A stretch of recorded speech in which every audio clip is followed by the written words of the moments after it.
کچھ عرض و معروض کرنے سے پہلے میں آپ کو سونے آقا صلی اللہ علیہ وسلم کا درود پاک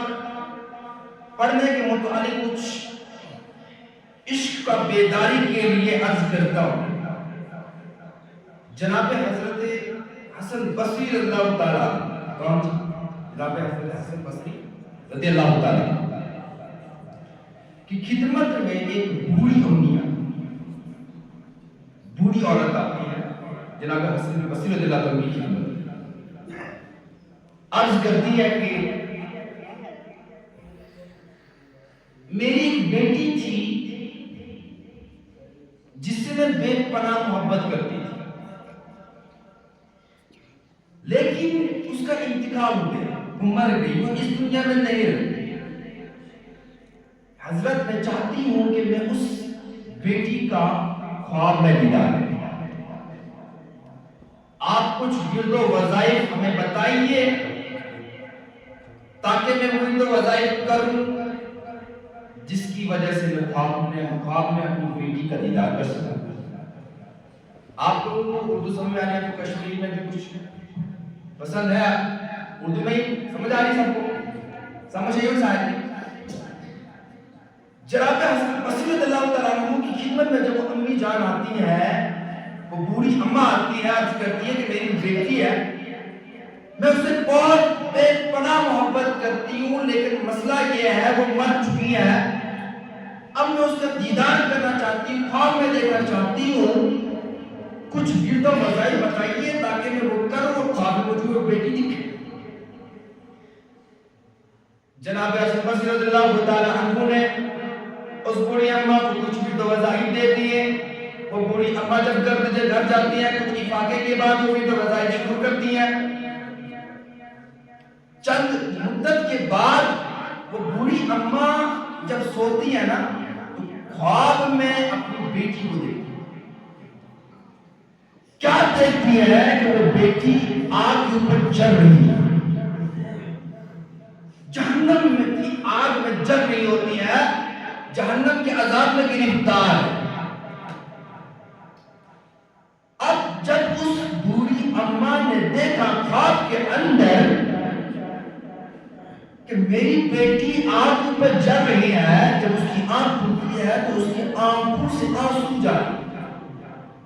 کیونکہ ماں کی ممتا بچے کے ساتھ بہت گہرا تھا۔ اب جب ماں نے دیکھا اپنی بیٹی کو جہنم کی آگ پر جل رہی ہے، جب آنکھ کھلتی ہے تو آنکھوں سے آنسو نم ہو رہے ہیں، جاری ہو رہے ہیں، کیونکہ ماں کی ممتا بھی عجیب چیز ہوتی ہے، کیونکہ کوئی بھی ماں گوارا نہیں کرتی ہے، چاہے وہ کتنا بھی بدبخت بیٹا کیوں نہ ہو، بیٹی کیوں نہ ہو، کوئی بھی ماں باپ گوارا نہیں کرتا کہ میری اولاد تکلیف کے اندر ہو، مشکلات کے اندر ہو۔ وہ بوڑھی اماں جلدی جناب حسن بصری رضی اللہ تعالیٰ عنہ کی خدمت میں حاضر ہوتی ہیں، عرض کرتی ہیں، اے شیخ حضرت، میں نے اپنی بیٹی کو خواب کے اندر دیکھا، لیکن مسئلہ یہ ہے کہ میں نے اس کو جہنم کی آگ پر جلتے ہوئے دیکھا ہے، مجھے کچھ پریشانی سی محسوس ہو رہی ہے، مجھے یہ پسند نہیں آیا کہ میں اپنی بیٹی کو آگ پر جلتا ہوں۔ اب کیا ہوتا ہے؟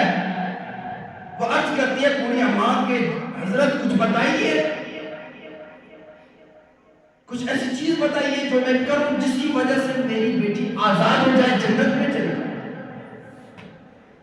جناب حسن بصری رضی اللہ تعالیٰ عنہ نے فرمایا کہ چاہیے کچھ صدقہ کیجیے، اللہ کی راہ میں کچھ دے دو۔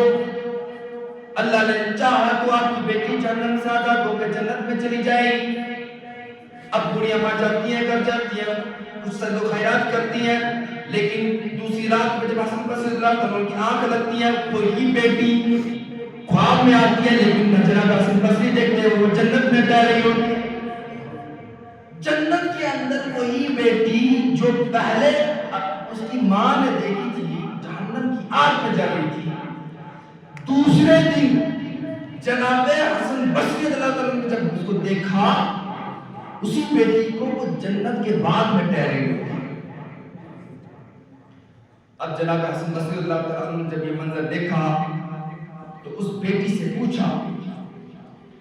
کہ اے بیٹی، کل رات آپ کی ماں نے، آپ کی اماں جان نے آپ کو دیکھا، آج میں تم جل رہی تھی،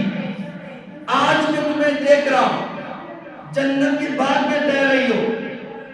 وجہ سبب کیا؟ کل رات تم جہنم کی آگ میں جل رہی تھی، آج جنت کے بعد میں، وجہ کیا، سبب کیا؟ وہ بیٹی عرض کرتی ہے ہم گناہگار تھے، سیاہکار تھے، بدکار تھے، جس کے سبب سے اللہ نے ہم کو جہنم میں ڈال دیا تھا، لیکن